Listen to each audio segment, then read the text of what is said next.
It's Tuesday vlog. அன்னைக்கு எங்கள் ஏரியாவில் ஷட்டவுன்கிறனால காலையிலே அம்மா அவசர அவசரமாக புளிக்குழம்பு வச்சிட்டாங்க. கீரை வந்துச்சுன்னு அத்தை வாங்கிட்டு வந்து கொடுத்தாங்களோ அதையும் கடைஞ்சி எடுத்து வச்சாச்சு.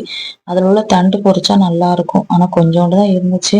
சரி பொரிப்போன்னு கொஞ்சோண்டு வெங்காயம் நறுக்கி வத்தல் போட்டு பொரிச்சேன். இத்தனோடு தண்டு வேகிறதுக்கே ரொம்ப நேரம் எடுத்துச்சு. ஆனால் டேஸ்ட் ரொம்பவே சூப்பராக இருந்துச்சு. உங்களுக்கு இந்த தண்டு பிடிக்குமான்னு மறக்காம கமெண்ட் பண்ணுங்க. வீட்டை சுற்றி ஃபுல்லாமே புல்லாக வளர்ந்து இருந்துச்சா, எதுவும் பூச்சி ஏதாச்சும் வந்துடக்கூடாதுங்கிறதுக்காக காலையிலேயே மாமா வந்துட்டு அதை தீபத்தை வச்சு எரிச்சிட்டு இருந்தாங்க. எனக்கும் நீட்டா ட்ரெஸ் பண்ணிலாம் லாக் போடணும்னு ஆசை தான். ஆனா ரியாலிட்டி என்ன அப்படின்னா, நம்ம போடுற நைட்டியே நம்ம கிச்சன்ல போய் ஒரு வேலையை பார்த்துட்டு வர்றதுக்குள்ள அது கர்த்துணியா மாறிடுது.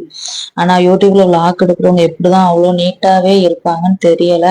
சமைக்கிறதுமே பாத்தீங்கன்னா, நம்ம வேலை செஞ்சுக்கிட்டே என்னதான் பாத்திரத்தை தேய்ச்சாலுமே எல்லா வேலையும் கம்ப்ளீட் பண்ணாதான் கடைசியில ஃபைனலா எல்லாத்தையும் தொடச்சி கிடச்சி கிளீன் பண்ணாதான் அது பார்க்க நீட்டா இருக்குமே தவிர, சமைச்சுக்கிட்டே எவ்வளவுதான் நீட் பண்ணிட்டு இருந்தாலுமே அது குப்பையா தான் கிடக்கும். அதுவும் நியூ பார்ன் பேபிஸ் எல்லாம் வச்சிருந்தோம்னா நம்ம வீட்டை கூட நீட்டா வச்சிடலாம். ஆனா நம்மளால கண்டிப்பா நீட்டா வைக்கவே முடியாது.